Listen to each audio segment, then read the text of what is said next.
This is a picture that, again, I used the multi-frame feature, and I took a lot of pictures when this bee was flying around this flower. I took a lot. And when I say a lot, I mean a lot. However, this one was the one that I think really captured the essence of what I was trying to portray in this video. The bee's getting the sunlight full on, so you can see all the details. And because this is multi-frame, I'm taking like 7 frames per second. But even then, the beating of the bee's wing is so fast that it's blurred. You can't see anything. It was not possible to freeze the movement of the bee's wing in flight. That just tells you how fast that bee is moving their wing. And of course, getting the bee in the sunlight, because trust me, this bee was moving up and down and flying all around. Sometimes it landed on the flower, but then whenever it landed, part of the head was hidden and I couldn't get the perfect picture. But I think this ended up being the perfect picture because I got exactly what I needed. The bee in perfect sunlight and the flower in focus. And this bee was probably about 20 to 25 feet away. I think the reason why this picture came out so well, the P950, when you're taking a picture against a green background, it comes out very well. The P950 seems to do very well when you have green, a lot of green in the picture. And so I think that really helps. So the purple flower, the green background, the colors of the bee, I think that really helped to get this picture coming out really well. This is a picture that I took and I had to edit this.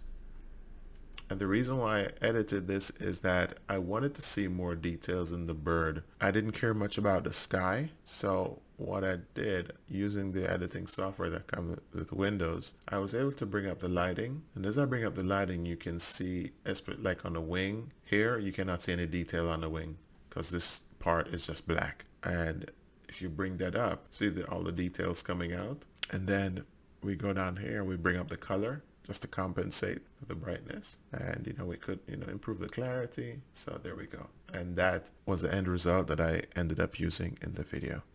And like I've highlighted in previous videos, it's better to have your picture slightly underexposed, your subject slightly underexposed, rather than having an overexposure. Because if you overexpose manually to try and get these details, when you actually look at the picture, other areas might be overexposed, and when they're overexposed, it's virtually impossible to get the details back. So it's better to have it slightly underexposed, and then with your photo editing software, then you can just do what is necessary to bring out certain details. Another shot of the same bird, but obviously I'm zoomed in onto the head. So what I did, I just went into the video editing software and I just did that, brought that up to bring out those details, and you can see the eyes becoming more defined, and I did that to bring up the color, clarity. Good.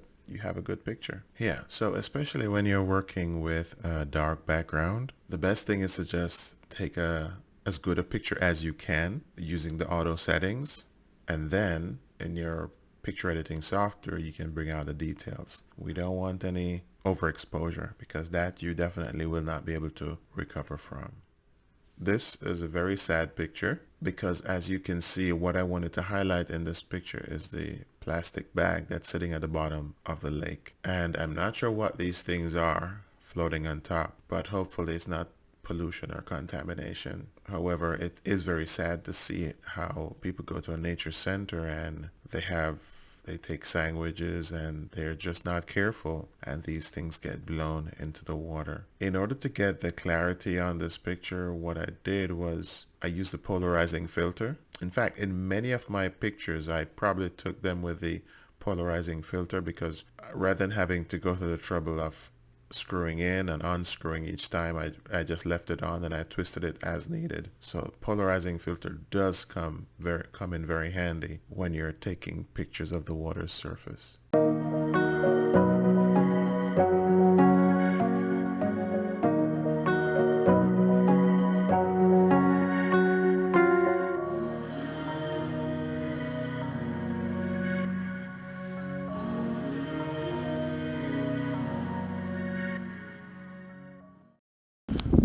When I'm doing my nature outdoor shots of animals, I rely heavily on my tripod because it allows me to get the stability that I need to get these shots framed properly without getting any blurred images. And it's important, this tripod that I got, man, this is a wonderful tripod, and it's important that you have a nice stable tripod.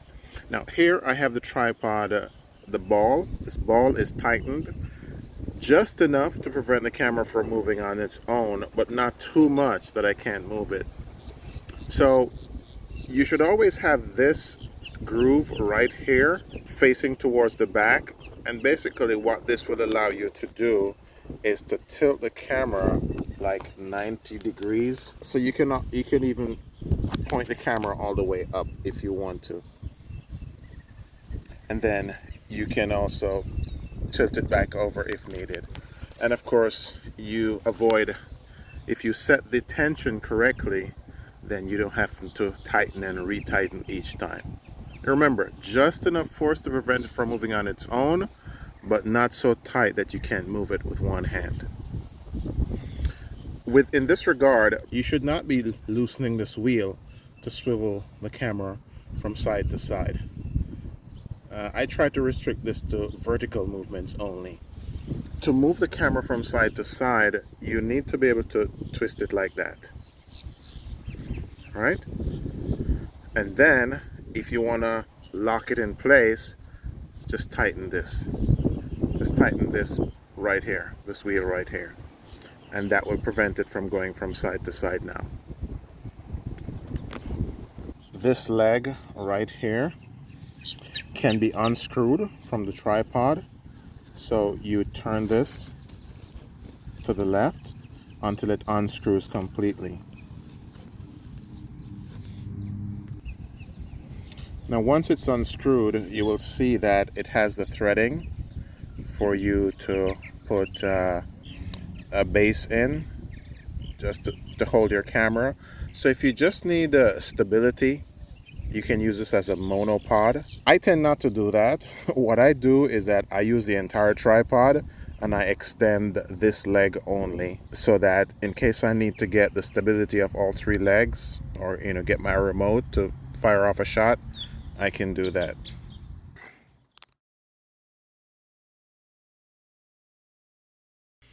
And this is another situation where I had to use a multi-frame mode to capture, because this cormorant was really thrashing around and moving with this fish, because he had just dived in and basically pierced this fish with his beak, and you can see the stab wound right here.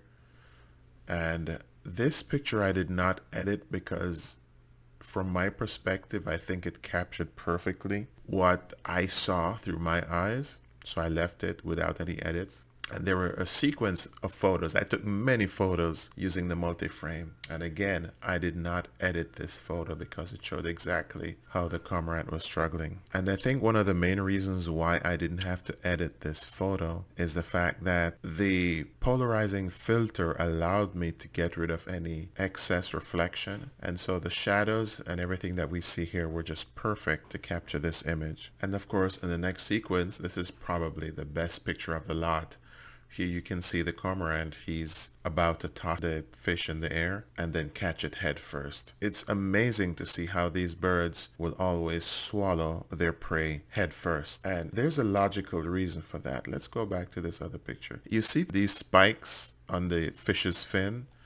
These spikes are actually bones, and if the bird were to swallow the fish tail first, basically the fin would open up and it would just stab the bird in the throat. So in swallowing the fish head first, what happens is that these spikes just naturally fold down, and so there are no problems. And of course inside the bird's stomach, the gastric juices will eventually dissolve those bones. So it's amazing how God has created animals to operate in a certain way that oftentimes we as human beings, we don't think about what we do. We just do what we think works, and oftentimes it's not the most efficient way. But these animals in nature, they are pre-programmed to do things the correct way.